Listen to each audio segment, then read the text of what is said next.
Halliburton and Indiana Pacers after being down 15 in the middle of the fourth quarter, come storming all the way back and beat the Oklahoma City Thunder on a game-winning shot. Game 2 will be on Sunday. And the Padres in Milwaukee taking on the Brewers at 5:10 today. Padres are currently plus money dogs today at plus 125. Randy Vasquez going for the Pods, while the Brewers will be sending out Chad Patrick. It's a race to the rebate finish line. Homeowners are saving $500 instantly with Anderson Plumbing's water heater buyback program and qualifying for instant rebates. You better call before rebates run out. Book today at AndersonPHA.com. Nobody wows clients.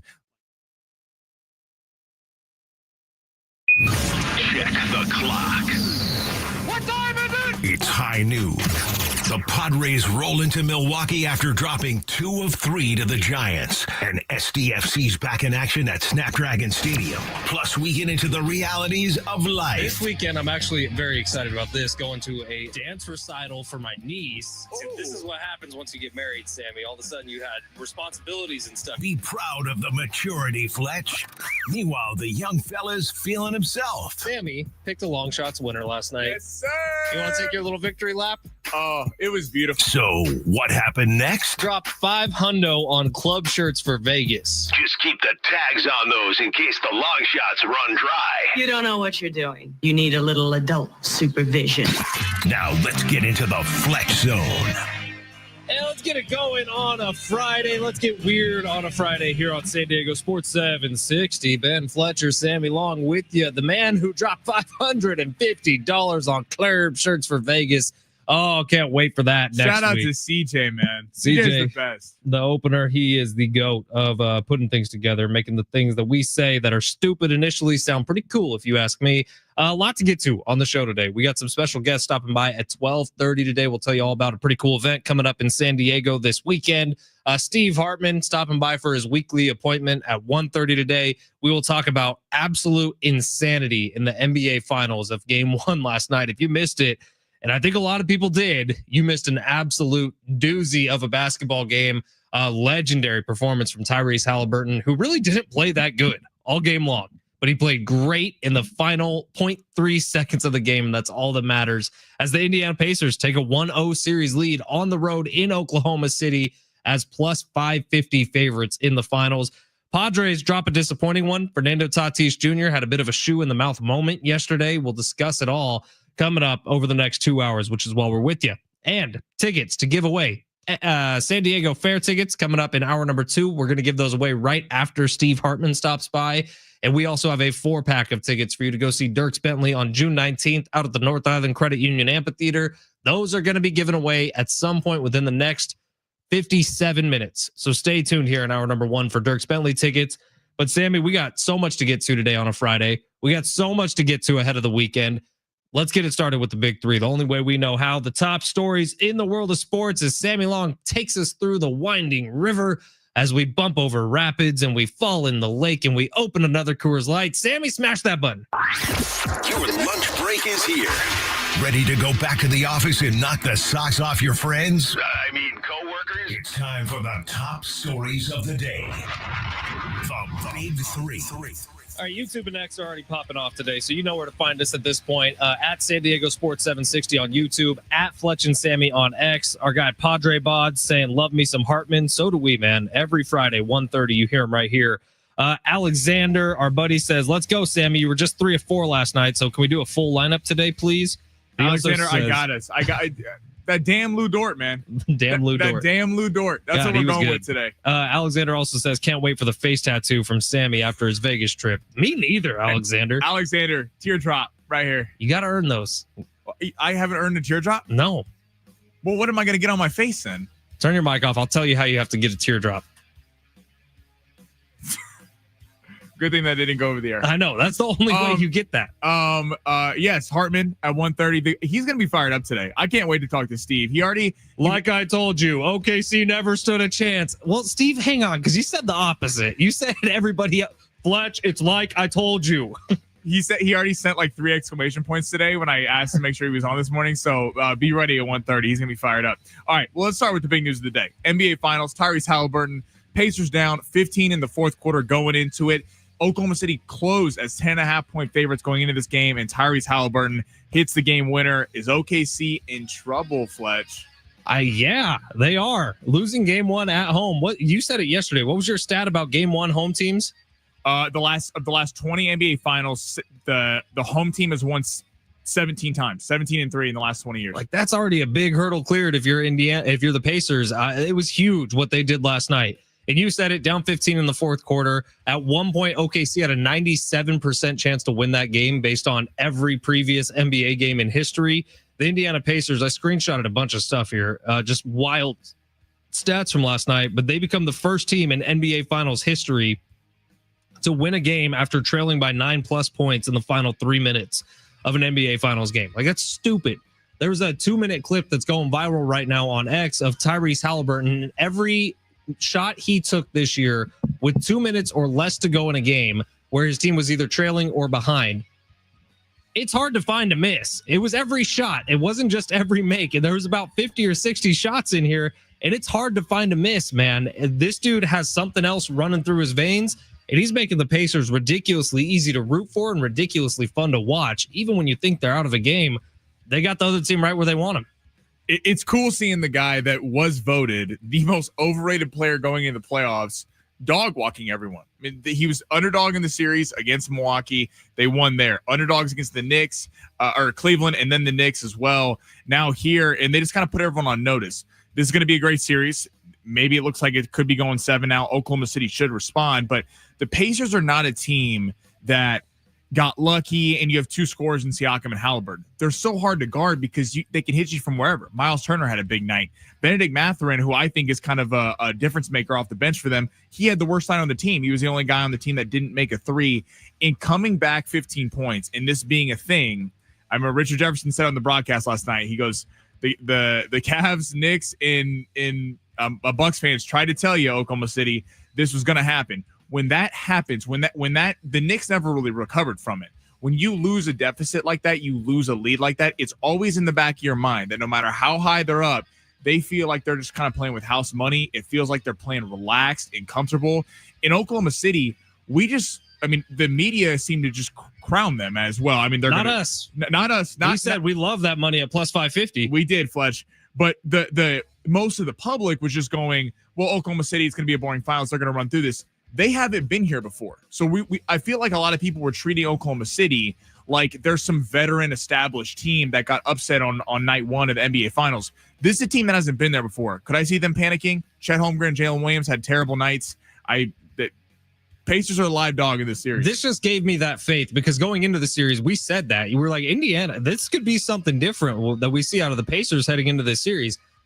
I'm excited that it wasn't a blowout from OKC in game 1. It looked like it might get that way a couple of times last night, but I'm excited that the Pacers showed that they could stay on the court with them, that they deserve to be there, and that was a hell of a game, man. If we get 6 more of those, bring it on. Before we get to the next story, they were the first team since the Lakers in 2008 in game 6 against Boston to have more turnovers than field goals made, 20-15 in the first half to win an NBA Finals game. Wild. And Halliburton wasn't even that good. No, he was until the final couple minutes of the game. If he didn't hit that shot, everyone was going to come on here and go, Halliburton has to be better. I mean, why is the star player have 12 points heading into that shot and then he hit it? So real quick, in the NFL, every once in a while, it happens 3 or 4 times a year. We see a quarterback like a Jordan Love or a Bo Nix last year a couple times where they like make a pass falling down and throwing it and make a completion. And everyone says, oh, if Patrick Mahomes was doing it, that would be considered a top play in NBA or NFL history. Do you feel like if Tyrese Halliburton was doing, like, say LeBron James went on this postseason run this year that Tyrese Halliburton's been on, we would talk about the GOAT conversation differently. Mm-hmm. LeBron James all of a sudden would be the clutch guy who's making the shots in the biggest moments. Like, Halliburton played bad last night. Halliburton was still the guy who took the shot. And by the way, he made the shot. There's something special brewing out there, man. Yeah, the market thing's a real deal. If Halliburton played for the Knicks or the Lakers or the Warriors or the Celtics, he would be a guy that we talked about. But he's putting everyone on notice, and we're forcing everyone to talk about him. So kudos to Tyrese Halliburton. He's having one of the best NBA postseasons ever. Yeah, if they finish this off and win this thing, this is a historic run to the NBA Finals, considering they would have been dogs in every series and won every one. Pretty special. All right.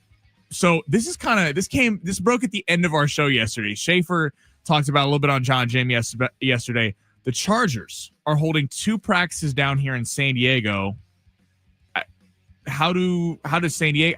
Listeners, please jump in here. 70470. Start your message with team. 70470. Start your message with team. How do you feel about this, Fletch? I'll be honest. Personally speaking, this is Ben Fletcher's opinion. I don't love it.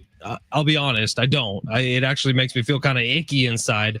But I am curious more of what, if we got someone in our audience right now, which I'm sure we do, who is 55, 56 years old, who had season tickets to the Chargers for years and years and years, who loved that more than anything, and then you've turned them off completely. What is your opinion of the Chargers having a couple spring training camp practices down here in San Diego? Because my gut instinct is this is dumb. Yeah. Well, it's clearly that in Los Angeles, they're not even the Raiders are the number one team, and then it's the Rams, and then it's the Chargers. They honestly might be another team slipped in there. Yeah. I got Kendall's entire family lives up in the Long Beach, Orange County, LA area. Not a single one of them gives a crap about either of the two teams who are from LA. No, it's the Chargers don't have a fan base up there. It sucks because they alienated so many people down here in San Diego, and San Diego was so good to them. And I know people want to go, the people didn't show up to the games. Well, yeah, when there's no concessions on the third level of the stadium, people don't really want to fork out $300 to go to a game. And some things were falling off of the third level completely. Of Qualcomm. Now all my friends are in the early 20s to mid 20s. They all were Charger fans then and are still Charger fans. This is to what you said. I'm curious what people who are a little bit older. I get it. People who have had, anyone has the right to go, they're dead to me. I don't want to see them. I don't want to deal with them. I'm not a fan of them. I especially feel that way about the people who had season ticket holders for years and paid money going to this team. The people who are, I think, younger, like I was at a bar for the Texans Charger playoff game in Encinitas, packed with Charger fans. I was pretty surprised how many there were. I live right up the road from McGregor's. That place is slammed on Sundays with people wearing powder blue jerseys. It's like people, I think people my age, like my friends, I asked them, I'm like, why? Because a lot of them hate LA, but they're still a fan. I'm like, why are you still a fan? They go, well, I'm not going to root for the Rams because they're LA. I mean, if you're going off geography, you're going to be a Cardinal fan or a Raider fan who you grew up hating for years, and the Raiders have been awful. So I think there are some, depending on the demographic, Charger fans, but I'm curious to hear from the text line what everyone thinks. My theory about the Chargers, since I've been in San Diego and I moved here literally as it was happening, as the Chargers were leaving, is when I first started living in San Diego. I've always just tried to treat them like any other NFL team, because I know there are a lot of Chargers fans who are listening to us every day. I walk the town with Rich Ohrnberger. There are still people who get stoked to see him because he was a Charger. There are obviously people who will never go back to that franchise, who hate them forever, and I say more power to you. Yeah, totally understand. You know why? Because you effed with the money. Yeah. There are people who spent 30 years of their life spending a good chunk of their paycheck on an annual basis on season tickets, on going out to tailgate games, and that's just having that ripped away from you. Like, you invested in it as much as any ownership group did. Maybe more so for some of you, because we know what the Spanos do with money. So I get it 100%, but this is the perfect text from the 949, and we'll read it, then we'll take a break. 949 says, it's like having your high school sweetheart come to your high school reunion with their wealthy husband that doesn't treat them well. And I abridged it a little bit to make it better for air, but I feel like that's the perfect analogy. No, it's just a sad situation, because again, this city was so good at the Chargers, and we can get into what Dean did and all these people, but I mean the city cared about this team, and it almost is worse as someone who is a Chiefs fan who wasn't even grew up as a Charger fan. When they left, I remember watching SportsCenter when the Rams moved, and it was a celebration. People in St. Louis were mad, but LA had them before, so it was understandable. When the Chargers moved, I remember Adam Schefter going on SportsCenter in this somber mood. Like, no one wanted this. It was just around the league. Everyone loved coming to San Diego for the games. It's a bummer. And yeah, I'm curious if they hold an open practice at one point. One of them's closed. I believe one's open. Who shows up? My final word on it is it's kind of dumb, and it's a little bit of a slap in the face. So you could just stay up there. Yeah. Stay up there. It's fair. I like Justin Herbert, though. Jay Herb's great. Third story was going to be Padres, so we'll just hit that on the next segment. That's exactly what I was going to say. I like it. Hey, stay tuned for Dirk Bentley tickets. Special guest incoming at 12:30, telling you something cool about San Diego this weekend. Steve Hartman at 1:30 today. But yeah, if you want some Dirk Bentley tickets, just keep hanging on. They are inbound very, very soon. Padres lose 2 out of 4 to the Giants. We will discuss yesterday's loss coming up next. It's San Diego Sports 760 live on the iHeartRadio app.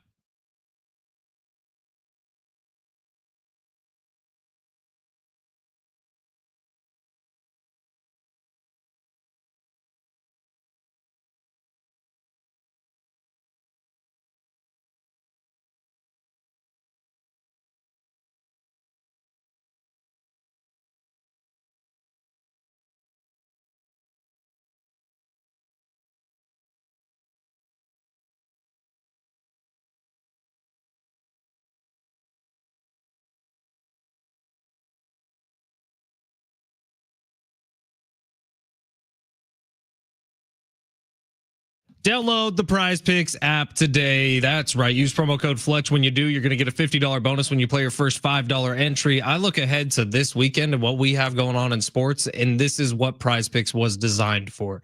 You got awesome fight card in professional MMA. You got finals games in basketball. The championship is here. You got baseball ripping and roaring at a high level.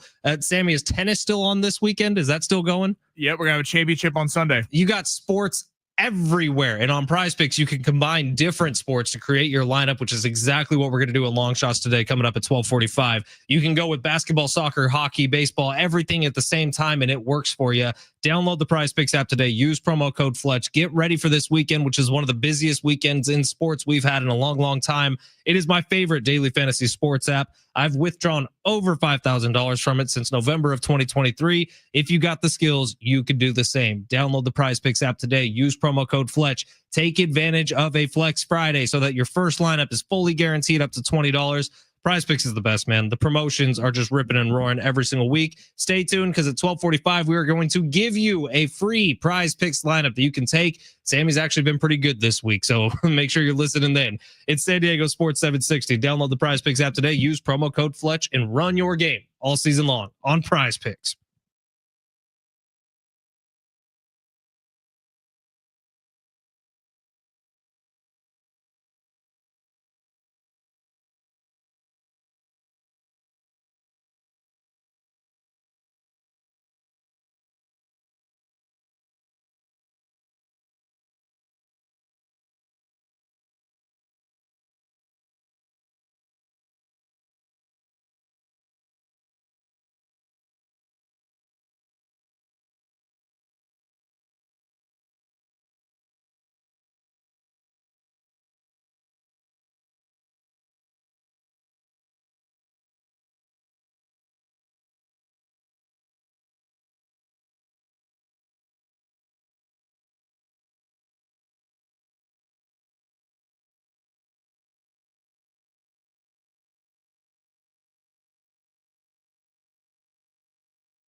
San Diego FC back on the pitch tomorrow night, taking on Club America at Snapdragon Stadium. This match not on TV, but you can hear it live tomorrow night starting at 6:30 right here on San Diego Sports 760, your home for SDFC.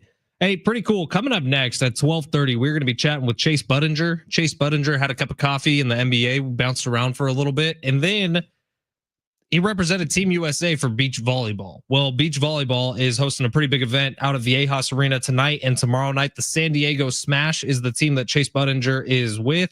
And he'll be playing at, I believe, 8 p.m. or 9 p.m. tonight, 8 p.m. tomorrow night as AVP Week 2 hits center stage at Viejas Arena, where they literally bring sand inside Viejas Arena, like where the Aztecs men's basketball team plays. And they build out a beach volleyball court. Very, very cool event. You can buy tickets at avp.com.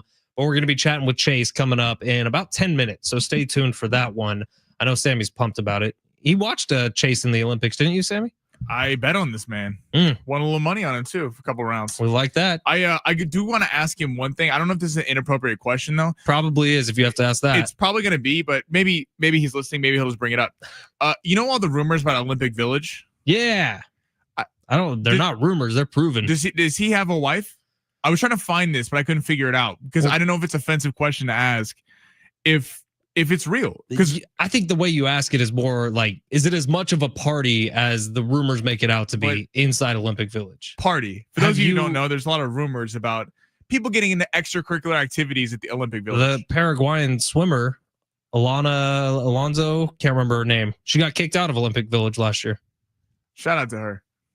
And then she opened up an OnlyFans page. She should be able to express herself. That's disrespectful to people. But the rumor is not a rumor. It's a fact. The IOC, the Olympic Committee, the International Olympic Committee, they provide hundreds of thousands of prophylactic measures for the community members of the Olympic Village. I bet Anthony Edwards is having a fun time at Team USA.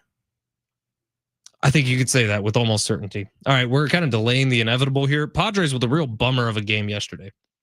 It was cool because, Sammy, you and I were getting off air yesterday, and we had just seen Manny Machado hit his 350th career home run, which is an incredible number. He is flying up the list of all-time home run leaders in Major League Baseball, and he got up to 102, I believe, yesterday. There's only 101 people in baseball history who have hit more home runs in their career than Manny Machado has. And then that got us down the rabbit hole of, well, Freddie Freeman, Paul Goldschmidt, Giancarlo Stanton, and Mike Trout are the only active players with more home runs than Manny Machado. And at that point, it was a 2-0 game. You felt pretty good about the Padres. But then Dylan Cease gives up 3 runs, I believe in the 4th inning, maybe the 3rd inning. And then the game kind of devolves after that, goes to a standstill. Both pitching staffs do a pretty good job. But the moment of the game was Fernando Tatis Jr., who thought that he had one. And he piped the ball all the way out to left field, and he pimps the home run. Takes a couple steps walking, does the bat flip. Oh, that's awkward. It got caught at the warning track.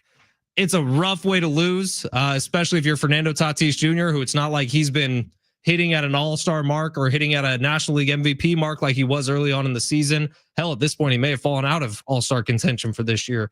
But Fernando Tatis Jr., who I felt like he was kind of turning it around a little bit, making really good contact. Well, he made really good contact yesterday too, but mentally that's got to be a tough one to get over. Yeah, that was a bummer to close the series yesterday, considering, 2 days ago we were talking about the first 2 games. If they would have lost the first 2 games, you go, okay, well, at least it was Kolek pitching and Bergert, knowing that it was against Webb and Roop. So you thought that they had the pitching advantage. You're in San Francisco. I guess you'd have to live with that. But then when you won the first 2 games, you're thinking, wow, they could sweep the Giants. And considering they had already beat the Giants in a 2-game stretch at Petco a couple weeks ago, you're like, this could be big in terms of tiebreakers for a 6-0 lead on 6-game lead on the Giants in terms of tiebreakers are 5-1. And then the last 2 games, Pivetta got touched up a little bit. Cease was not great yesterday. He wasn't bad. I wouldn't say he was great, but it was just, pretty ugly way to end a road trip, considering that we've been talking about the next couple weeks are make it or break it for the Padres, especially for the division, for the NL West. The next couple weeks, we're going to really know if they're in contention to possibly beat the Dodgers or the Giants, or if they've fallen out hoping for a wild card spot. In starting the first 2 games, feeling like, hey, maybe you're going to go on this road trip of these brutal 17 games, maybe 10-7, maybe 11-6. That would be kind of best case scenario. And to finish 2-2, now you got a Milwaukee team that has been on fire recently, had a nice series against the Reds and did nice against the Phillies before then. So not a great way to end the series for the Pods. Yeah, you mentioned the Brewers. They are coming off of a sweep of the Boston Red Sox, a sweep of the Philadelphia Phillies, and winning 2 out of 3 from the Cincinnati Reds. That's what they've done in their last 10 games. A sweep, and 2 out of 3. And they people forget, kind of wrote off the Brewers because the Mets had that crazy comeback in the wild card last year where Alonso hit that bomb. I believe it was in the 9th inning or something like that. But the Brewers are a solid team, like Hoskins and Yelich just kind of returning to form, and Churio. So the Padres can't mess around. Next week you got the Dodgers, Diamondbacks, Dodgers again. This is what you would classify in the NFL. We always talk about trap games. This would kind of be a trap series, because if they don't take this team seriously, this is a team that could sweep the Padres. I don't think that's going to happen, but the last thing you want is to lose to the Giants, lose this series here, and then be going to the Dodgers and the Diamondbacks, who all of a sudden look like they're on a tear again too. All right, Chase Budinger is going to be joining the show coming up next. Dirk Bentley tickets, I'm going to give them away in about 35 seconds, but I did want to read these texts coming off the story that the Chargers are actually going to be hosting a couple of training camp practices in San Diego, I believe at USD, which is where Jim Harbaugh was the coach of for a little bit. So it makes sense in that point of view. But the text line is reacting. 858, I hate anything Chargers. Get them the hell out of here. 949, we read that text about having the high school sweetheart come to your high school reunion with her new wealthy husband that doesn't treat her well.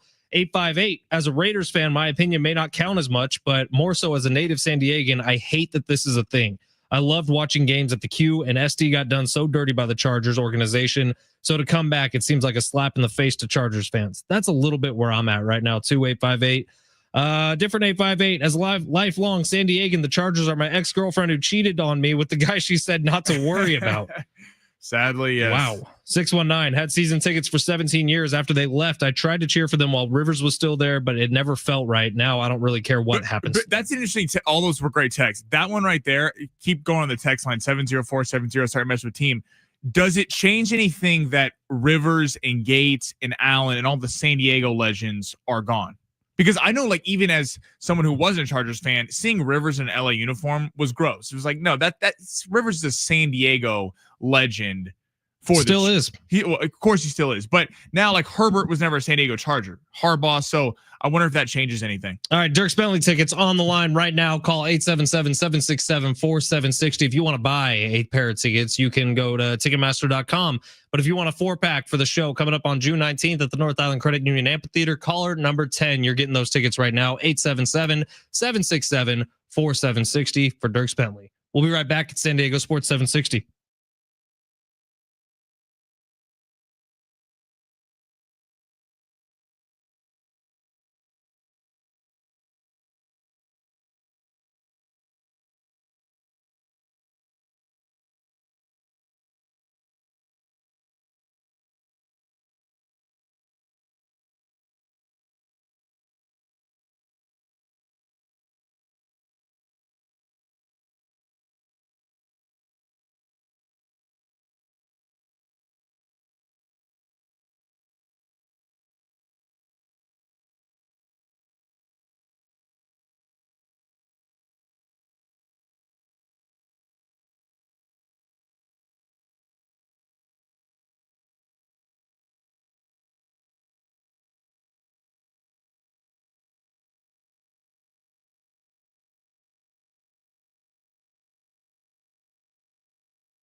This sport is sponsored by the West Automotive Group. Padres back in action tonight against the Milwaukee Brewers for a 3-game set in Milwaukee. Randy Vasquez will be going for the Pods, while Chad Patrick will be going for the Brewers. Milwaukee is currently minus 150 on the money line. In the NHL, Stanley Cup Final is back tonight for Game 2. It'll be in Edmonton. Leon Draisaitl hit the game winner in Game 1 in overtime. That game will go in at 5 o'clock with the point total set at 6.5. Florida and Edmonton are currently a pick'em. Time is money, and there's no good time for your vehicle to break down. Keep your car and your schedule running smoothly with the West Automotive Group for the highest quality of customer service and vehicle repair. Visit westautomotivegroup.com to book your appointment today.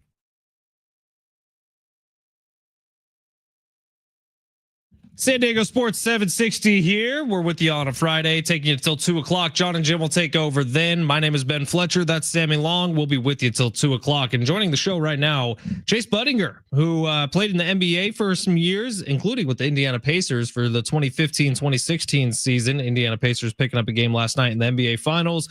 And now he is with the AVP, who is coming to San Diego. They are transporting the beach into the gymnasium, playing at Viejas Arena both tonight and tomorrow night for the San Diego Smash. Chase Budinger also went to high school right here in San Diego from at La Costa Canyon High School. And Chase, it's a pleasure to have you on the show, man. How are you? Yeah, thanks for having me, guys. Yeah, this pleasure. Is the best. So were you able to catch up with any of the Pacers action last night? Yes, I was able to watch the second half and was able to watch the most important parts of it. So it was an amazing comeback. Oh, man, Tyrese Halliburton, that dude. I can't believe they did it again. It's every single game. You feel like they're out of it. You feel like, oh, well, 15 points down is right where the Pacers want them. And they were able to come through again last night. Chase, tell us a little bit about what's going down in San Diego this weekend, tonight and tomorrow night out of Viejas Arena with the AVP coming to town. Yeah, this is the new league that started up last year, and this is the second year now. And it's basically indoor beach volleyball where they bring in the sand into the arena and they put on 4 matches all in a row. So it's a really great event. Great volleyball. You have the best teams in the United States all playing against each other, and it's been going well for the last 2 years now. Chase, being a former NBA player, and then switching over to volleyball, after your career, and then becoming an Olympian, how hard was that transition, or was it kind of seamless between basketball and volleyball? It was definitely a tough transition. Getting used to the sand and the beach game, getting familiar with it took me quite a bit of some time to reach the highest level I could. And, I just dedicated a lot of my work ethic and I brought my basketball background to the beach volleyball game. And, that kind of translated into me becoming an Olympian. And that was my ultimate goal when I did become a beach volleyball player. Now let's talk about the Olympics. So 2024, you were with the Team USA. What kind of experience was that like for you? Just being able to go out there and represent the country the way you guys did? It was awesome. It was an unbelievable experience. Got to meet some great people, some great memories. My whole family came out and was able to watch, my son. And I really think we had the best venue as well, the most iconic venue. We got to play right underneath the Eiffel Tower. I know that a lot of other Olympians were definitely jealous that we got the venue that we got compared to what they had. How was the opening ceremony when you guys all, that looked so cool when it was pouring rain? How was that, the walk there? Just was it kind of surreal being at the Olympics? Definitely. I think even with the rain pouring on us, the support that you got from all the fans that were just gathered around that river, just watching all these boats go by was just so thrilling and just so amazing of just all the support that people wanted to come just watch the Olympics. And, I can't imagine what it would have been like if it was a nice sunny day out compared to it being pouring. Chase Budinger, the San Diego Smash, the AVP volleyball team is going to be playing here in San Diego over the next couple of nights down at Viejas Arena. You can buy tickets at avp.com. Chase, what can fans expect from this version of beach volleyball? Because it's a little bit different. It's a little bit faster paced, right, than what we're maybe used to seeing on Olympic broadcasts on NBC? Yeah, it's a way faster pace. Games go by super fast because they play to 15 instead of 21. It's going to be high level volleyball because the best teams are just competing against the best teams. And it's just fast and enjoyable because every point matters. So you have to start off really strong and, really just get after it from the first point. And, that's way different than the normal beach volleyball game where you might be able to work into it. But now it's just, guns blazing from the start. There's more to do than just watch the volleyball, right? I hear there are player meet and greets before the player starts each day and lots of fun between the matches. Yeah, I think, there's lots of player engagement throughout the whole day, the whole event. Players are out there supporting because the girls and the guys kind of support each other because we're kind of entwined with our points. And then just, the fans do a great job of, interacting with the players and the players getting out and throwing volleyballs to the fans and, really just keeping the fans engaged because the event is so cool. AVP.com for tickets. San Diego Smash going to be playing out at Viejas Arena tonight and tomorrow night. Chase is playing at 9:00 tonight, 8:00 tomorrow night out of Viejas Arena. Chase, you went to high school in San Diego, La Costa High School here in town. I'm curious, as a San Diegan, you've been here for a while. Best burrito spot in town? Well, I mean, I'm such a local from back in my day. My favorite spot was Rico's Tacos down in Encinitas. Good one. But they've changed the name. So I've been going to that place, still come to it every time I come to Encinitas. And I got to give myself that burrito, but most importantly, the sauce that comes with it. Yeah, man.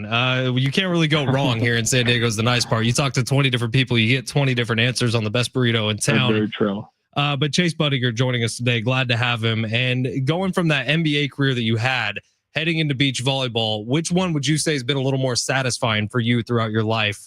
Getting to the biggest stage in basketball, and I think you were on 4 teams throughout your career, or being able to kind of tour the world as a volleyball player, heading to the Olympics, now with AVP and all the stuff you guys are doing. It's a pretty sweet career you've had so far. Yeah, I've been very, very blessed. I would say that making the NBA and making the Olympics are probably my 2 hand in hand, just top of my career for either sport. I can't really put one in front of the other. If someone had never really been to a volleyball match, what's your pitch to come out to the AVP this weekend? I mean, I think once you come out and you experience this type of volleyball, you're gonna fall in love with it, and that's the biggest thing. Is this volleyball, when you come out and watch, it's exciting. You're gonna see massive jump serves. You're gonna see some amazing hits and big blocks, and the Mark Sherman, who's on the mic, does a great job of keeping the fans engaged, and even in between matches. So, it's just it's fun, exciting. The beer's flowing for everybody in the fans. There we go. The energy is really just there. And that's the best part about it, is the energy in the venues is top notch. All right. AVP.com. That's where you get tickets for tonight and tomorrow night, Viejas Arena. Things get going tonight at 6:00, tomorrow night, 5:00. Chase is going to be out there, as well as the other San Diego Smash superstars that are going to be out on the beach inside Viejas Arena. Chase Budinger, thank you for your time, pal. Yeah, thank you for having me, guys. All right, there he goes. Chase Budinger. Good chat with him as AVP gets ready to come to San Diego. All right, last night we take a little bit of a break as Long Shots has a bit of a downer with one person. Lou Dort is who we're going to blame for having the best offensive night of his life. Technically, I'm going to say that if you flex play, you did make $10. Doesn't count. 20. I'm just saying. Some people made some profit, but Lou Dort, what is that, bud? 9.5 points. He doesn't score the first quarter and a half, and then he hits 3 straight threes back to back to back. He was busy playing defense. Halliburton wasn't scoring in the first half. Halliburton wasn't scoring for the first 3 quarters. Who do you think that was because of? You know what was crazy was Price Picks knew something, and I told you about this yesterday because it hit Lou Dort guarding him. Mm-hmm. They dropped his number from 17 to 13 with the lightning bolt, and he wouldn't have hit it had he not hit that game-winning shot. All right, we still got lots to get to on the show today. Who won those Dirk Bentley tickets? Sorry, Sammy. You told me the name. Was it Fred? Fred sounds right. I don't think. Let me get it in a second. All right. Well, we still have Sean won tickets. Pretty close to Fred. Fred and Sean? Stuck in my head. I don't know. I must be thinking about a different Fred. Maybe Freddie Couples. But we still have San Diego County Fair tickets to give away coming up on hour number 2 today. We'll give those away right after we have Steve Hartman on the show. But coming up next, the newest edition of Long Shots. We'll see if Sammy's got a weekend lineup that's going to knock our socks off. That's next. It's San Diego Sports 760 live on the iHeartRadio app.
Hey, it's Fletch for Gary Cooper at Mountain Trust Mortgage and Realty. Give them a call today, 858-376-1299, or visit them online at mountaintrustmortgage.com. Gary, and thank you for being here today.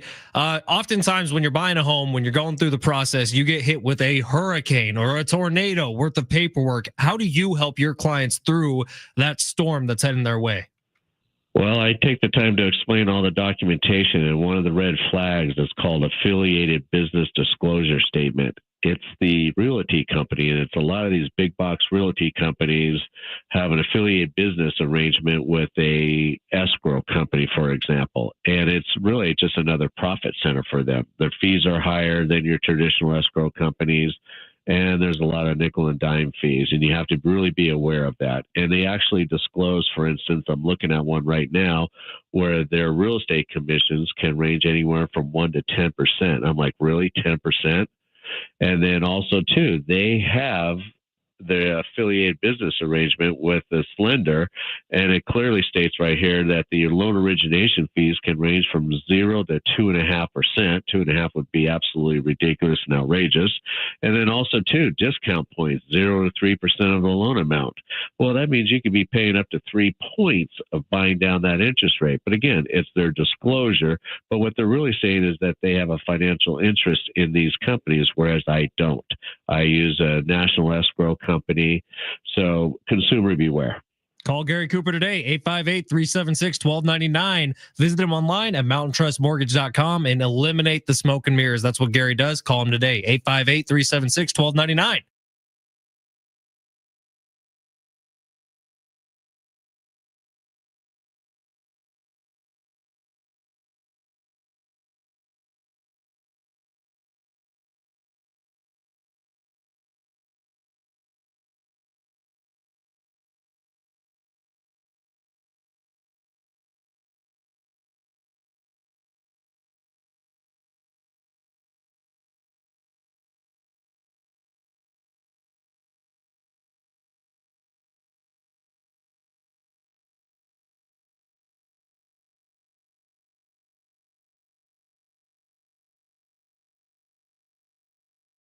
Our iHeartRadio Music Festival is back, and you can win your way in before you can buy tickets. Live performances by Bryan Adams, Ed Sheeran, Mariah Carey, Maroon 5, Sammy Hagar, The Offspring, Tim McGraw, and more. September 19th and 20th at the T-Mobile Arena in Las Vegas. 2 nights, 1 stage. Listen to win tickets before you can buy them at 9 a.m., 1 p.m., 5 p.m., including airfare, hotel accommodations, and $1,000 spending cash in Las Vegas. Our exclusive Capital One card holder presale will begin next Wednesday, June 11th at 10 a.m. All right, we're doing something a little different for long shots today. We actually brought Brock the dog up into studio. If you've never seen my sweet little puppy dog before, he's up on the stream right now. And you could check us out on X at Fletch and Sammy, on YouTube at San Diego Sports 760. But I think Brock the dog is bringing us good luck today, Sammy, for a long shots winner. Brock, well, we already know. So I watched Brock actually once, and Fletch and you know his lovely wife Kendall, they're like, oh, he gets really nervous. He wasn't nervous with me, and all I know is that they came back home and then they got nervous. So Brock loves me. I'm not saying he likes me better than you, Fletch. I'm just saying that it might be a possibility. Are you kidding me? This little guy right here. By the way, we got a text 619. I accidentally took the over on Lou Dort's points and cashed. So if you think about it, Fletch, I really actually gave a winner last night because 619 would have been necessarily thinking about Lou Dort. Wouldn't necessarily been and then the fact that their thumb slipped and hit the more than. Feel free to share some 619. I mean, as long as you don't think too hard about it. Yes, Sammy, you did create a winner for somebody. Congratulations on that. But let's see where we're going this weekend. We got tons of sports. Hockey, Stanley Cup final going on. NBA finals going on. Tennis going on. Golf going on. Baseball always going on. And UFC. Sugar Sean fighting this weekend. Oh, and your girl's fighting this weekend too, right? Kayla Harrison? Oh yeah, I forgot about that. The muscle mommy herself. Muscle mommy Kayla. You need to put the camera up. No, it's on Brock. Oh, okay. That's actually better for our ratings. I think so too. I think so. You got a cute little puppy dog on there? Brock the dog? Well, guess what? We got a winner for the weekend right now. Let's hit that button. Let's see. Underdogs? Nah, that's old. Those with a less than good chance of winning? Too wordy. Wait. Got it. It's time for Sammy's long shots. All right, Sammy, where are we going today? We have a lot of sports in this one. There we go. All right. So right now I actually have a 5-layer because it's Flex Friday. We're keeping them all. We're keeping them all. We're going big. Okay, so I can't be held accountable if we don't lose one of these because this is a 5-leg Flex Friday. You're already a winner. You're already getting your money back. You're breaking even no matter what on a Flex Friday. So right now we might veto one because I might decide mid-segment we're not doing it.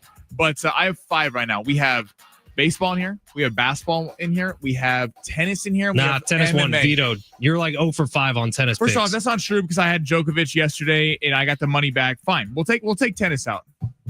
Unbelievable. All right, Juan Soto. This comes from our very own Tyler, loyal listener Tyler. 1.5 more than bases for Juan Soto.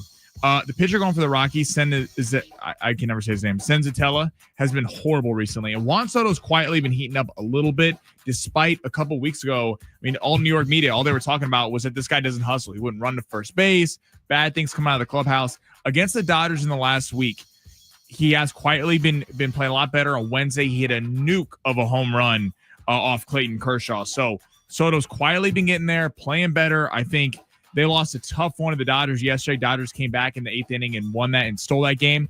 I think they're going to absolutely decimate the Rockies tonight. More than 1.5 total bases for Juan Soto. I like it. Now, main event, Merab Devashali for Sugar Sean O'Malley. Now, I'm going with Merab on the pick right now. No. We're not picking Merab to win. We're going significant strikes, 80.5 significant strikes. Price picks, we love price picks. A little frustrating they're not giving us a thing on Fight Time. Going to be honest, for Sugar Sean, there's not an option for that.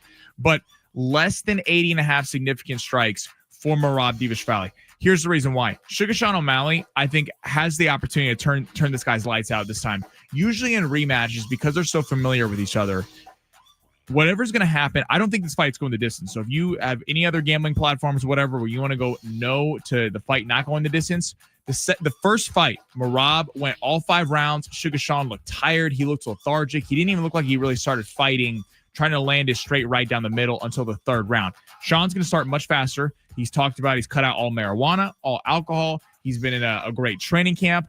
He's not even doing the crazy hair this time. So no, he's leaving it his natural hair color. He's leaving. So did you see the weigh-in yesterday? I did. Weigh-ins today. The press conference. Yeah, Sean did not even crack a smile. He did none of his normal stuff. I watched him on First Take. He's locked in. He seems like it. This is why I'm going less than 80.5 significant strikes for Merab, because Sean has the opportunity to turn his lights out, and if he doesn't, I think we're going to see a knockout or a chokeout in this fight. I hope Sean wins. But if Merab were to win, I think he could get submitted in the first couple rounds. So I see less than 80.5 significant strikes. He's not going to sit there and trade with Sean. The first fight, he put him on the ground the entire time. If Merab is standing up trying to fight with Sean, he's going to get his lights turned out. If he's on the ground, that might not be the best thing for Sean. Sean talked about how he had a rib injury in the last fight. So anyway, at the end of the day, Merab, 80.5 strikes, less than. Because I think there's a shot of a knockout or he submits Sean in this fight. I like it. Usually I'd be pissed if a UFC fight ended in the first 30 seconds. I think it'd be really fun in this one. Usually that sets up number 3 to be insane between these two guys. Like think about the rematch of Adesanya and Pereira. Mm-hmm. Pereira, the first fight, Adesanya is winning the first 4 rounds, coasting to a victory. Pereira catches up at the end and turns him out. Then the second fight, Adesanya comes back in the second round. Usually when guys kind of feel each other out, you know the length, you know the pause, but I thought you were gonna say it. Nicely done. But my head's not in the gutter, Sammy. I'm an adult. I don't laugh at childish pee-pee jokes like you do. I did it for the text line before they got into it. Anyway, less than 80.5 strikes from Merab. Okay, now we're turning our attention to the NBA Finals on Sunday. Ben Mathurin, more than 7.5 points. This might be a little bit of an obscure pick. Mathurin was the only guy to not hit a 3 on the Pacers in this game last night. Mathurin has to play. If they're going to win the series, I'm telling you, Benedict Mathurin is going to be the guy that we're talking about at the end of this that shocked the world because he has the opportunity. He's a young player out of Arizona, really talented scorer. He's had some beef with Rick Carlisle, the coach. People in Indiana have really criticized him for not playing Ben Mathurin a lot. When off the bench, he can add a spark. We saw last night what happened with for most of that game, they were turning the ball over. The starters weren't really doing great for the Pacers. Rick Carlisle was doing the whole hockey substitutions, taking the entire full sale changes in terms of lineup switches. I think Ben Mathurin has a big response in game 2. They're going to need someone else to step up because Dort's on Halliburton all night and Caruso's trying to give Siakam hell. So I think Mathurin has to step up and be that third scorer, more than 7.5 points for Ben Mathurin. And now I got a crazy pick that you Brock the dog likes that pick. Brock likes it. Benedict Mathurin. I got a crazy pick that people might not be with. Oh, hell yeah, dude. We're doing gaming? E-gaming? No. That's not a sport. You could do that on Prize Picks, though. Shai Gilgeous-Alexander, less than 34.5 points. I love it. I don't know why you don't like that one. He had 38 points in the first one. Now, Shai, I understand people might be hesitant. You're betting against one of the two best players in the series, the MVP. He had 38 points. I could see in game 2 Oklahoma City coming out and putting a beat down on the Pacers. I hope that doesn't happen. I'm pulling for Indiana because Oklahoma City needs this game. If they lose game 2, they're losing the series because they're not going to go sweep Indiana in Indiana. That's a tough place to play in a tough home crowd environment. There's always the opportunity of him going out early in this game. Jalen Williams was horrible last night, as well as Chet. One of our very own listeners, Wes, hit me that Chet sold his parlay. So sorry to you, Wes. Chet and Jalen Williams, this is what we've been talking about. They're not superstars. They're not at that level of Shai Gilgeous-Alexander. For the Thunder to win this series, they have to step up. I think Jalen Williams becomes a much more of a focal point in game 2, as well as Chet Holmgren, and Shai doesn't hit that number, which is an extremely high number of 34.5, less than for that. All right, we got one more? No, you took my tennis out. Oh, I was going to go Coco Gauff over 11.5 games. No, we don't need tennis. Shout out to Coco. I mean, if you want to, we could throw it in. You said no. Do you feel comfortable about it? You got reasoning behind it? You said no. I like Coco Gauff, though. I thought you were going with dudes. You're 0 on dudes. Well, we can't bet the dudes because Sinner and Jokovic are playing right now. I like the Coco Gauff pick. It's a Flex Friday. All right. Let's get weird. If we get a 5-legger, I'm going to be hell on Monday. You got Brock the lucky dog in? Oh, okay. So final pick of the night. Now, some Texans are not going to be happy because they said no tennis. But we're doing tennis because Roland Garros, the final weekend. We won't be doing tennis for a long time. 11.5 total games won. Yes. Coco Gauff, the American, going to bring it home on the women's side against Sabalenko. Shout out to Coco. Let's get flexy on it. That's a Flex Friday. That's going to pay us a lot of money, Fletch. I like all it. of our listeners. We're going to get rich this weekend. And then you could afford your $550 worth of club shirts. Well, I already bought them, so. Buying something and being able to afford it are very different things, bro. You can afford anything you put your mind to. That's the motto for Vegas. I like it. Let's party.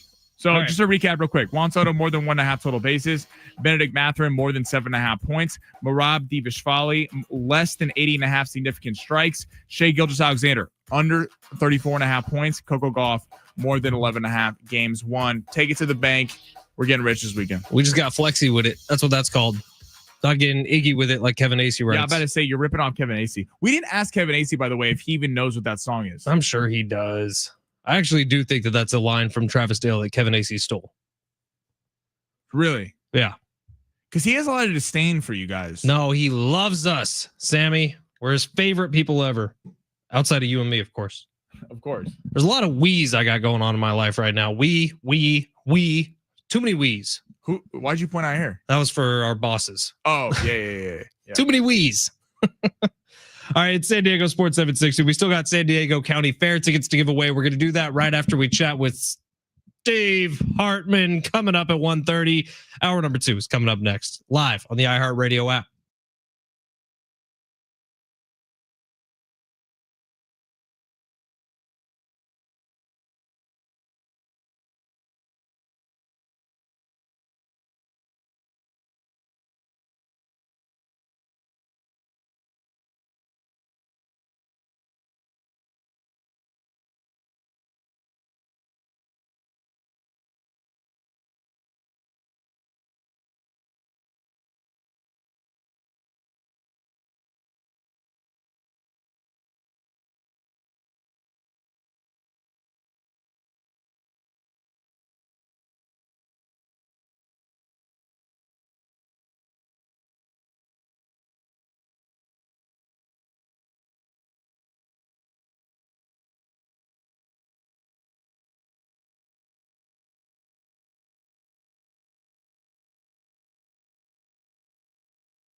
This report is sponsored by Anderson Plumbing, Heating, and Air. Padres get going at 5:10 today in Milwaukee. Milwaukee's currently a -150 favorite. This is the first game of a 3-game set. Randy Vasquez will be going for the Padres, while Chad Patrick will be going for the Brewers. The run line opened at 9.5 and has been bet down to 8.5.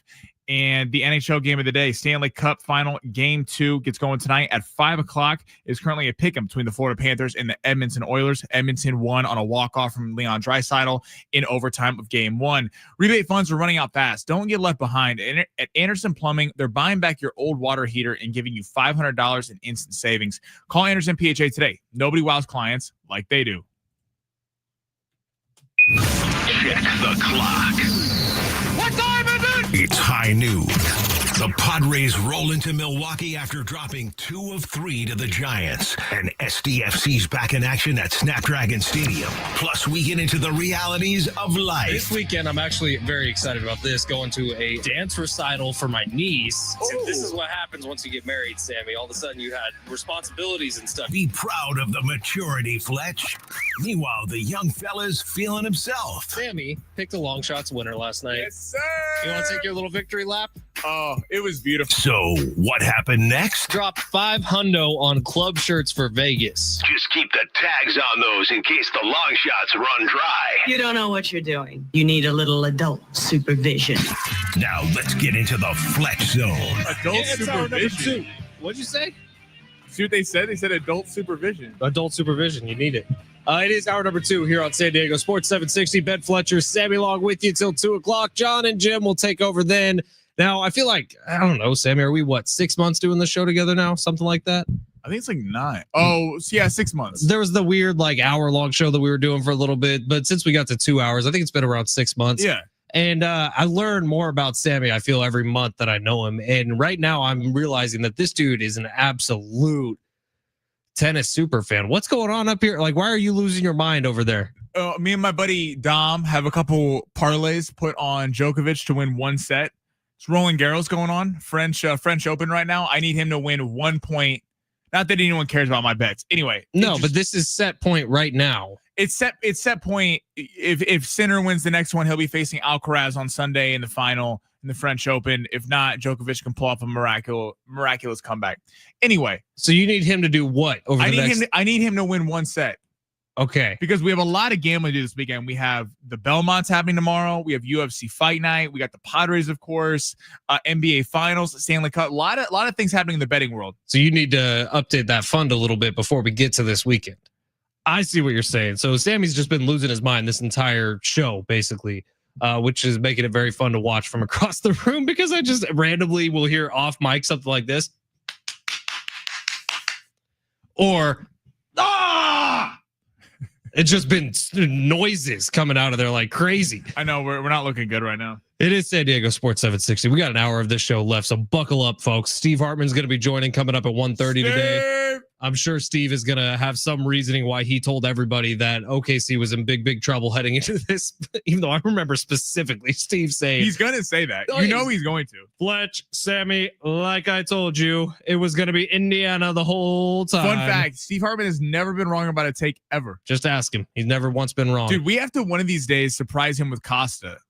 It'll happen, man. It's a loose cannon reunion. That would be great. We might be out of jobs, Sammy. That's fine. Those loose two guys cannons are the goats. That was my favorite show growing up. They're pretty damn good at what they do. So I don't know.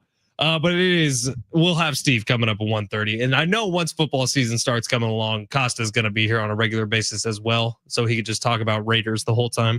But as we move forward here, Padres starting a 3-game set out in Milwaukee against the Brewers. The Brewers, who have literally been I think they've won 9 of their last 10. They won 1 game against the Pirates, swept the Red Sox, swept the Phillies, and then won 2 out of 3 against the Reds.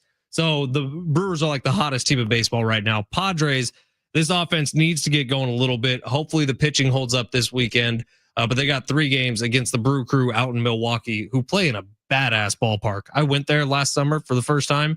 That place is sick, but we won't have the issue of Fernando Tatis Jr. pimping a home run that's not a home run because it's not the Bay Area air, which is crazy thick, and that wind was blowing in yesterday. So Fernando got himself in a little trouble. All that aside, crazy night in the NBA last night, crazy weekend coming up in hockey, Crazy weekend coming up for the Padres. One of the biggest fight cards in recent memory in the UFC. Sammy Long, it's time for the big three. Take us around the top stories in the world of sports. Smash that button, baby. Your lunch break is here. Ready to go back to the office and knock the socks off your friends?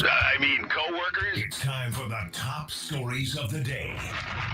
The Big Three. All right, where are we going for hour two? Start with those Padres. How bad was that split to the Giants? Bad. Very bad. Yesterday, man. All right, well, let's start. They stole a game at the beginning of the series. Like 100% stole a game early on. And then game two was just as weird as game one. Both of them going to extra innings. Game three, it was the Padres game. They were up 5-0 late. And then to give up that lead is just not really something we've seen the Padres do this season. At game four, look, it was getaway day as the Padres were exiting the Bay Area yesterday. But Manny Machado hits the early home run. Cease gives up 3 right away after it. But then the Padres just had nothing. They had one really hard and long foul ball from Fernando Tatis Jr., or not foul ball, fair ball, fly out from Fernando Tatis Jr., and the offense couldn't scratch anything across after that. So it is disappointing as hell. You felt like you were in the driver's seat winning the first 2 games of that series. You only need to win one of the next 2 for us to all give you the good old thumbs up. But splitting that series with how badly the Giants are playing right now does not bode well for the rest of this trip, where you are going to be playing some really good teams here. Yeah, it was just couldn't capitalize. And we've kind of seen this be a little bit of a narrative with the Marlins last week. You have Padres come back, massive comeback on that Tuesday. I believe a 6-run comeback. And then the same thing happens the next day. Padres are up 6-1 and blow that game. And you see this with the Giants. I mean, it seems like a lack of focus when there's a big comeback. The big, not quite as big of a comeback, but Tuesday, massive game. Machado, 2 outs, top of the 9th inning, and we're able to come back and win that one. And then Wednesday, you're up 5 runs and you just come out flat.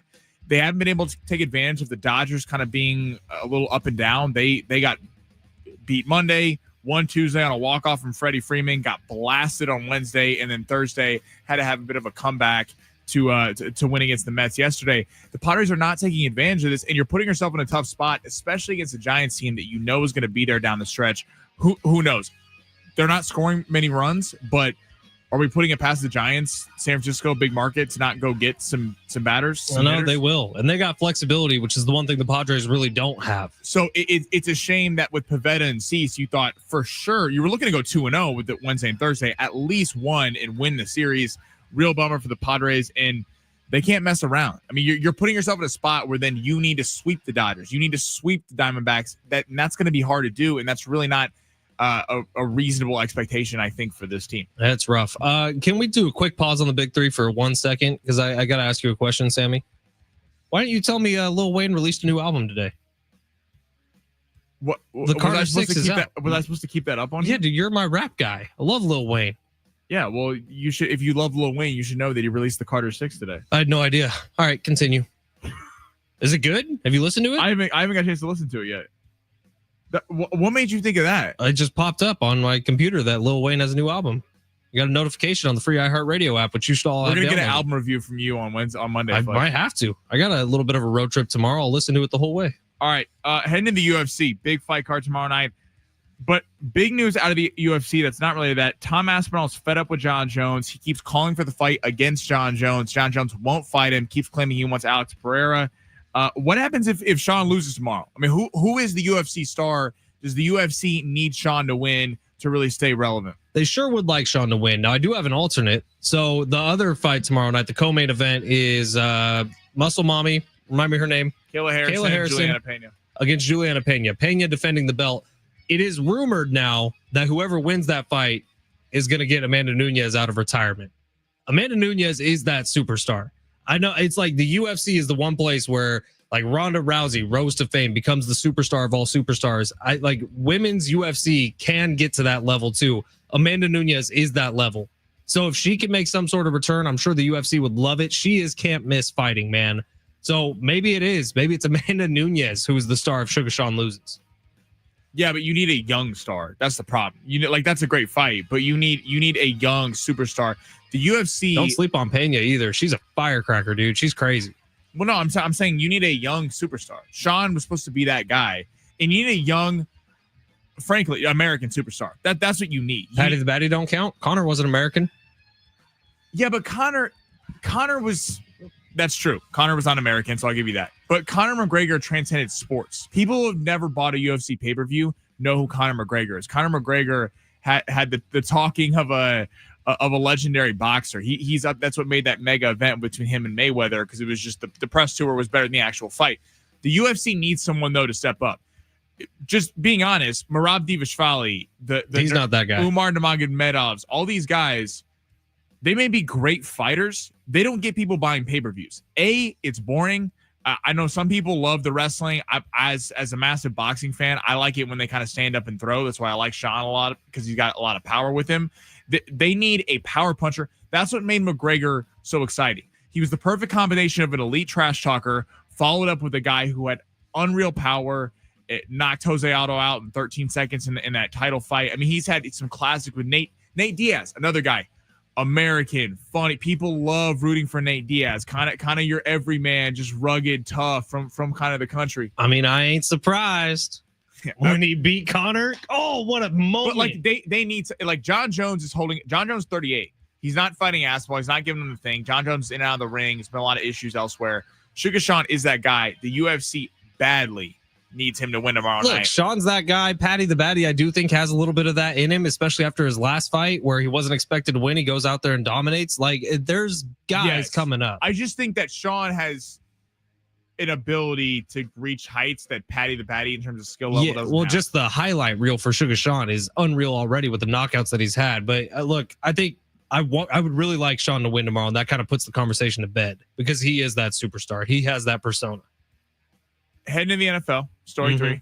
Aaron Rodgers signed yesterday during our show with the Steelers. Just reaction a day later. Again, where do we think this team is in the AFC? Do we think Aaron Rodgers gets Mike Tomlin fired?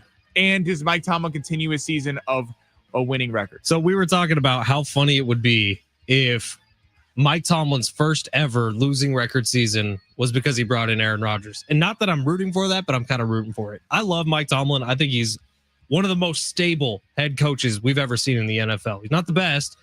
He's certainly a great, an all-time great, but Mike Tomlin is, I think, known for being a stable head coach, which comes with he's basically 10 wins every year. You can lock it in. If Aaron Rodgers is responsible for his first 7-win season, it's about the funniest thing that could happen at this point in the NFL. Well, I think Mike Tomlin must have assurances that he's staying past next year. It's like 1 year, $20 million. That's nothing for Aaron Rodgers. Because if you're Mike Tomlin, and there was a lot of discussion, a lot of Steeler fans were frustrated with him wanting him out when they got blown out by the Ravens in the playoffs. I felt like that was unfair. I didn't think that team with Russell Wilson really had a shot to go into Baltimore and beat Lamar Jackson. But that was a real conversation. People thinking that Mike Tomlin might be out. Now he doesn't draft a quarterback. He doesn't even take a shot on someone where then you could kind of pitch like, hey, I got a year, or I'm trying to train this kid. You put it down with Aaron Rodgers. I don't think that they're a Super Bowl team. I think they will be an interesting team. I think they're going to be a headache for some teams, but I still think they're probably third in that division, certainly behind Baltimore. They're ahead of the Browns. You could argue with the Bengals because the Bengals defense is so bad, but that's kind of up in the air. If they have another whatever season, are they going to give Mike Tomlin with 12 picks next year the shot to go draft the quarterback and develop? I don't know. I'm assuming he has assurances to stay because Aaron Rodgers clearly is not the long-term answer at 41 years old. You ready for my favorite stat about the AFC North heading into this season? The Steelers still only have the second most Super Bowl wins in terms of quarterbacks in the AFC North. It's not the Ravens. It's not the Bengals. It is the Cleveland Browns. Because of Joe Flacco? Joe Flacco and Kenny Pickett. Don't forget, he was a backup on that Eagles team last year. Oh, I didn't even think about that. So Kenny Pickett and Joe Flacco both, combined, have more Super Bowl wins than any other team combined in the AFC North. Cleveland Browns, goated, dude. I'm just happy he signed so we don't have to hear this ayahuasca retreats anymore. Oh, don't worry. There's still plenty of time for that. He might miss training camp. There should be odds on if he actually starts a game for the Steelers. He even makes it to the season. The AI photos of him and Mike Tomlin doing yoga and meditation together have been hysterical. All right, a couple texts before we get out here. 619, I accidentally took the over on Lou Dort last night. Points and cashed. You're welcome. 619 from Sammy. 858, am I tripping or is it weird that they get 2 nights off between games 1 and 2 of the finals? Is that normal, Sammy? Yeah, the NBA finals, they space it out more. That's just lame. That's why the NBA playoffs take so long. 747, I think we have to start taking the Pacers seriously. They might become the lovable underdogs. Man, they're already there. And Sammy and I have been taking them seriously. I love the way that they play basketball. So I'm going for the Pacers, man. They're fun. 949, play the third track on Wayne's new album on the radio. We're going to listen to that during commercial break and see how bad of an idea that actually is. 949. It is San Diego Sports 760. We're going to take a quick break. Steve Hartman coming up at 1:30. Coming up next, what do the Padres need to do on this 3-game roadie in Milwaukee? Can they kind of grasp something to get back to who this team was early on in the season? And is this weekend the start of it? It's San Diego Sports 760. You're listening live on the iHeartRadio app.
San Diego FC back on the pitch tomorrow night. They got Club America at Snapdragon Stadium. This match is not on TV, but you can hear the match live tomorrow night starting at 6:30 right here on San Diego Sports 760, your home for SDFC. And get out to a game if you haven't been yet, SanDiegoFC.com for tickets. It is a fun time out there at Snapdragon Stadium. All right, before we get back to the Padres, real quick, did you see the story, Sammy, that Les Grossman might be getting his own movie or series made? That is the famous Tom Cruise character. Very excited for that. From Tropic Thunder, who has the famous line where he's on the phone and he says you could literally step back and blank your own face. Do something to your own face. One of the best characters in movie history, in my opinion, might be getting his own little spinoff. Yeah. First off, Tropic Thunder 2 has long been overdue. Now they can't make it in today's world, but you could without one character. maybe two characters. Yeah, I don't know that Tropic Thunder 2 would ever happen, but a Les Grossman. Do you think about that cast real quick? Downey, Jamie Foxx, Ben Stiller, Jay Baruchel. J.D. McBride, Jay Baruchel, Was it Tom Cruise, Matthew Of course, McConaughey. Tom Cruise, Matthew McConaughey. I mean, that cast, like the fact that they were able to get all those and like some Oscar-winning actors for that. McConaughey as the agent is the best. And for them to all, he's getting them. What was it? It was Blu-ray. No, it was Tug Speedman. but it was TiVo. Yeah, he's like, He but needs I TiVo. got it in the contract. Dude, it was such a good movie. Worth a rewatch if you haven't seen it in a little bit. Tropic Thunder, Watch one it of the with best. the family. It's a real fun family flick. Yeah, if you got like 12-year-old kids, it'd be great for them to be exposed to this kind of culture of Tropic Thunder. Seriously, do not do that. Don't show your kids that movie, but it is one of the best. Tropic Thunder. God, what an epic movie. All right, Padres. They got Milwaukee for the next 3. Milwaukee's been like the best team in baseball over their last 10 games, winning 9 of them. They've been on absolute fire. Sammy was mentioning earlier, but like the guys like Rhys Hoskins and Christian Yelich, who you kind of forget about, are really starting to work their way back into form this season. Milwaukee looking like an absolute postseason team this year. And they're stacking up well in one of the better conferences or divisions in baseball, with Chicago Cubs still way out in the lead. But Milwaukee's a 34-win team so far this year. They're playing some really good baseball. So for the Padres, who I would not qualify as playing good baseball recently, playing against a team like the Giants, who I would also say are not playing very good baseball recently, this is going to be a huge test for them going on the road to Milwaukee to face off with the Brewers. Well, and I mean, look at the pitchers they got going. On Sunday, you got Berger making a second start, who was good in his spot start on Tuesday, but we'll see. I like him. I like it. He's got a nice little cutter on him. He might get just absolutely blasted this weekend, but I did like what I saw against the Giants. So Kolek on Saturday and then Vasquez tonight. So you're not having any of the big guns, but hey, they won the 2 games with Kolek and Bergert, and they lost them with Pivetta and Cease. So I guess maybe the big guns aren't exactly what they need to be out there. This really comes down to the bats. The bats have to be going. Milwaukee doesn't get a lot of credit, I think, just in Major League Baseball circles, because outside of Yelich, there's not a ton of huge names in the batting lineup. But Hoskins, I mean, they got a lot of guys on that team that can just hit the ball and put the ball in play. Milwaukee's a pretty good ball club. They're going against Jose Quintana tomorrow. Padres really need a series win. 2 or 3, I think, is manageable. A sweep would obviously be fantastic, but I think that's kind of tough to expect on the road against a good Brewers team. But I mean, this would be a real bummer if we're talking about 2 losses to the Giants in a row, kind of close that series out not well, and then going in the weekend against Milwaukee and kind of crap the bed there, because you got the Dodgers, then you got the Diamondbacks and the Dodgers, and then the Royals. So this thing doesn't get easy. And then after the Royals, you have Washington, who is full of former Padre prospects. So I'm sure that they're going to have something to prove. It's fun that the Padres are playing good teams. I like watching it. I like seeing the competitive baseball. I do think something we mentioned last week, it is bringing out the best. We've seen Machado kind of up his game ever since they started playing more elite competition. I think over 162 game season and get a little bored at times. So it is fun kind of seeing them in a not playoff mode, but in a real part of the season where they can't mess around. Starts tonight. Yeah, they're in the brutal part of their schedule. You're talking about Dodgers for 7 of the next 10 games. This is tough. So as the Padres go, they need to start kind of getting into high gear here, and let's see more of that team that started off so well, and less of that team who we've seen just have offensive ineptitude. I mean, talk about the fall of grace from Fernando Tatis Jr., who literally a month and a half into the season, we were saying has to be the front runner of the NL MVP. And that wasn't hyperbole at the time. He was hitting around 340 then. He's dropped all the way down to 268. Manny Machado has been good, especially over the last, you would say 3 weeks. Manny Machado's really started to turn the hitting around. He's hitting at 317. That's great. But the Padres' best person in the batter's box this year, when it comes to the total picture, RBIs, home runs, average, and everything, has been Gavin Sheets. And that's a little bit unacceptable when you have guys like Fernando Tatis Jr. and Manny Machado on your team. All right, quickly for the UFC coming up tomorrow night, UFC 316. I believe I have that number right. Sugar Sean O'Malley, Merab Dvalishvili, one of the more memorable fights so far this season, but not because of what actually happened, but because of the upset that was Merab winning and Sugar Sean looking really inept the first time these two fought. And that was because of Merab's motor, Merab's unwillingness to even give Sugar Sean a little bit of a window to get that knockout punch. Hopefully, in my eyes, Sugar Sean, who is this American superstar who we've all fallen in love with since COVID, is able to come out and take this thing seriously, because that was the complaint after last time, was that his camp leading up to it, he thought he just had it in the bag. And Merab showed that nickname, the machine, of where he can just sort of dance around you and let you waste your time during a fight. If Sugar Sean doesn't come ready for this one, And hopefully all that's true, that he's sober, he's cut out weed, and that way he's really ready to go cardio wise. Otherwise, it's going to be a very similar performance. Yeah, I think so. All the late money's coming in on Sean. At one point, he was like plus 320 on the money line. Sean being a fan favorite has something to do with that. A lot of the fan money, a lot of the $20, $100 bets are coming in on Sean because there's a lot of value there. This is a guy who was kind of billed as a top prospect, beat Peter Yan. Whether you think he won that fight or not, he definitely landed more damage on Yan, probably lost in terms of winning the rounds. And then Aljamain Sterling, he talks about how if he would have got taken to the mat in that fight, he actually would have been done because he didn't wrestle all training camp. He was fighting an injury. He just landed the shot on Sterling and put him out there in Boston. But yeah, this one should be fun. I'm excited for it. I do think it'll be a lot better fight. Hopefully it's a much better fight because the first one was frankly pretty boring in terms of that Merab was just holding him on the ground the whole time. He's got to create distance. He's got to be able to stand up because Merab will take him down at some point. The key is if Sean can win the first round and make Merab have to come to him and punch with him, I think Sean wins this fight. If he lets him get a lead, I think this could be a long night for O'Malley. Steve Hartman coming up next. San Diego County Fair tickets coming up next. You don't want to go anywhere. It's San Diego Sports 760 live on the iHeartRadio app.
This report is sponsored by the West Automotive Group. Randy Vasquez going for the Pods tonight against Milwaukee in the first of a 3-game set against the Brewers. Chad Patrick going for the Brewers. Milwaukee is currently a -150 on the money line, while that game will go in at 5-10. The NBA Finals after Tyrese Halliburton hits the game-winning shot to beat Oklahoma City in Game 1. Game 2 will be Sunday at 5 o'clock.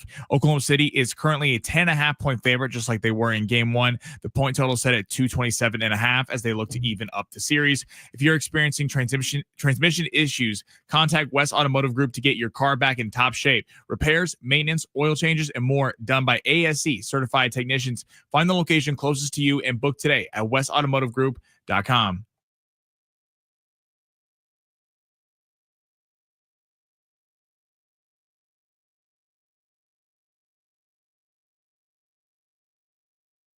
San Diego Sports 760. It's supposed to be Kickstart My Heart by Motley Crue, but apparently it's a live version, dude. It is San Diego Sports 760. And Kickstart My Heart is the favorite song of the one and only Steve Hartman. Hi, Steve. How are you?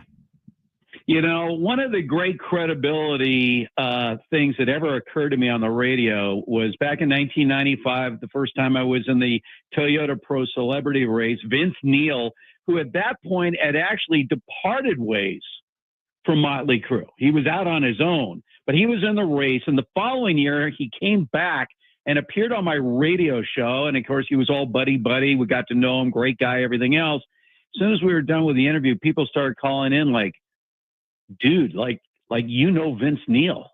Like he knows you. And all of a sudden, my credibility with my audience shot right through the roof. So I want to thank Vince for that. I mean, Steve, you and Vince have a party together? Oh, good question.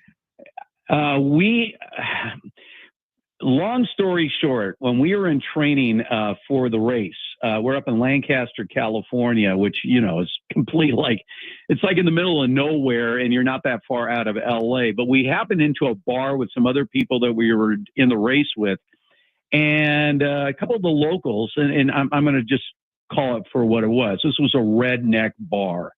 And they were not all that pleased to have Vince Neil in the bar. And things got a little spicy at that bar that day. And only the help of a few people avoided an all-out melee, which obviously I was not ready for. So, but anyway, yeah, Vince Neil. Great guy. We roll with the same thing. We say Steve Hartman boosts the credibility of this show each and every week when he comes on at 1:30 on Fridays. Steve, before we get to the NBA Finals, which was a crazy game last night with Tyrese Halliburton doing it once again, I did want to make sure that you give some advice to our very own Sammy Long here, who has a trip coming up next week for his birthday. He's going out to Las Vegas. And I'll tell you, Steve, he already made one mistake. He spent more than $500 on clothes just for this trip to Vegas. Now, you're a very stylish man. You rock the same exact 5 outfits every single day of the week. But, Steve, if you were to coach Sammy up a little bit here on how much money he spent on clothing to go to Vegas, what would you say? All right. So, Sammy, here's the reality. You have already spent more money on clothes than I have my entire life. That can't be true. Okay. It is. And by the way, that isn't even close to an exaggeration. In fact, I'll go so far as to say I have never actually bought myself an article of clothing in my entire life. Ever. All the clothing that I have worn over the years was either given to me by my parents, my wife, friends, my kids. I mean, I have never, ever bought a shirt, a pair of jeans, socks, underwear, shoes. I have never actually gone in to buy myself an article of clothing in my entire That's existence. what happens when you're a star. People just give you stuff. And because they're in the sports biz, I mean, we're handed free stuff all the time. So, no, I mean, already at a very young age, Sammy has already blown through my lifelong budget for clothing. If you think Steve's lying, obviously he and I are cut from a very, very different timber. This is outrageous for me, but no, I have never spent a cent on clothing my entire life. When Steve lived in San Diego and we were doing the show together in the morning, I went to Steve's condo that he had here in San Diego. And I will say he is not lying a bit. His closet consisted of about 4 t-shirts and 4 pairs of jeans. And Fletch. Those are the only things he ever wore. Condo. That thing was a dump apartment with a inflatable mattress in the corner of the room. Some couch that was wedged into my apartment against my wishes, and that's it. I mean, that is a waste of money. I've realized I can't walk around naked, so yes, I do have to actually wear clothes, but that's as far as it goes with me. By the way, it's the same thing with cars. I just, I don't care. I've had so many cars, I can't even see straight how many cars, from smart cars to, nice cars. I don't care about cars either. I mean, people call me a minimalist. I guess by definition, I am a minimalist to the extreme. Unless you're talking about college football stats, which you have hard drives and hard drives worth of everywhere you go. Steve, NBA Finals last night, Indiana Pacers eke out the 1-point win on another Halliburton buzzer beater. We're talking about something special going on here with the Pacers, are we not? Okay, so I've been thinking a lot about this because obviously I'm going to have to talk about it all weekend on my national show. So I've insisted that Indiana would be lucky to win a game in this series against Oklahoma City. I mean, if you look at the breakdown of the numbers, this is a sweep series. This would be reminiscent way back to the day when the Lakers would play like the Nets, in the NBA Finals, and it'd just be 4 straight. And I'm trying to, for the life of me, think, like, why are the basketball gods smiling on the Indiana Pacers? I'm trying to figure this out. Usually there's like a reason why certain teams sort of become a team of destiny. I can't think of any reason for the Indiana Pacers to be a team of destiny. This is a team who was one of the original ABA franchises in '67. They were one of the 4 ABA teams that merged into the NBA. They've never won an NBA championship. They were the best team of the ABA. They won more ABA championships than any other team during that 9-year run. But for the life of me, I have no idea. Think about this. Their roster is essentially made up of rejects. Every one of their stars, whether it's Siakam, Halliburton, name it, were rejected by other franchises. They just said, you're expendable. And so they have put together this team of rejects. And I'm going to get back to Rick Carlisle. I mean, this guy, this guy's a Hall of Famer. I mean, he won a championship when no one expected it with Dallas over LeBron and the Heat. And if he wins this year, right to the Hall of Fame. He is, think about this, turnovers. They had 24 turnovers. OKC had 6. So you were negative 18 in turnovers on the road and you still win? There is no logical reason for it other than apparently the Indiana Pacers, for whatever reason, have become the basketball gods' team of destiny. Chet Holmgren and Jalen Williams had a really rough night. Do you think both of them are considered would be max level players in a couple of years, or no? No.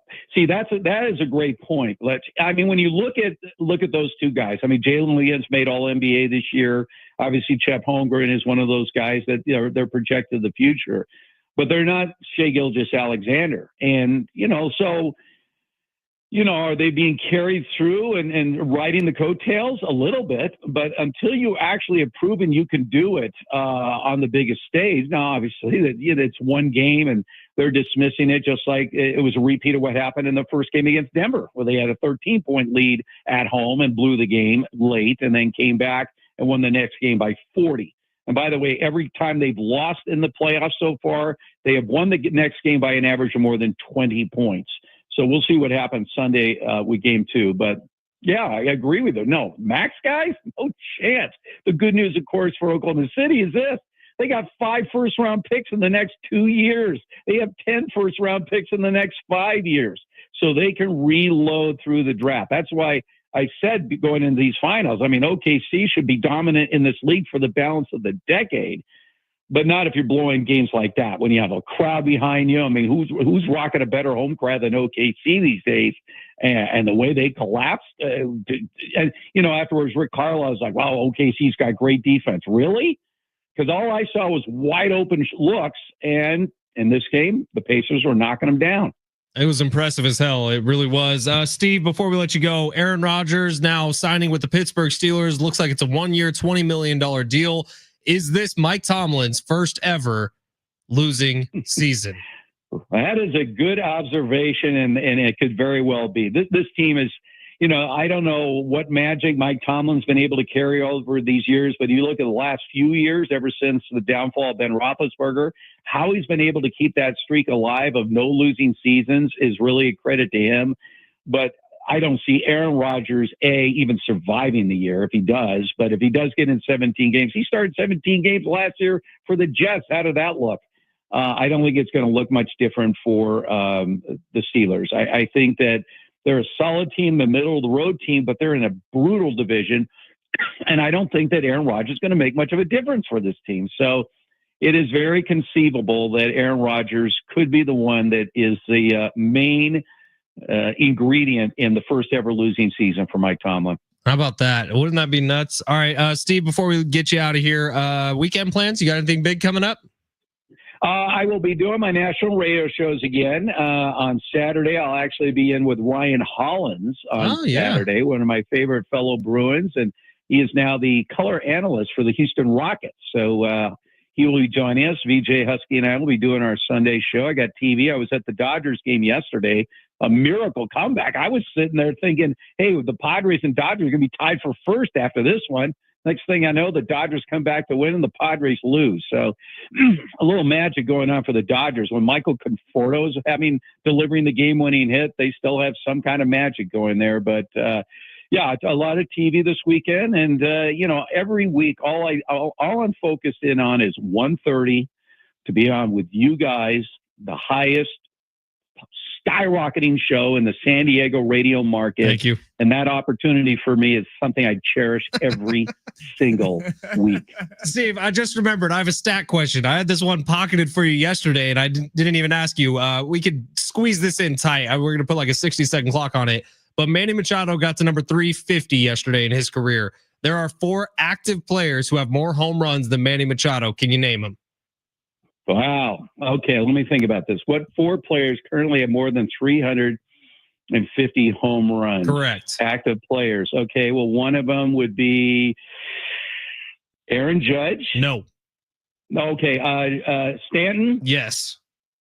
And he's sort of active because he hasn't played this year. That's why I hesitated on Stanton. Let's see who else is up there right now. Mike Trout. Yes.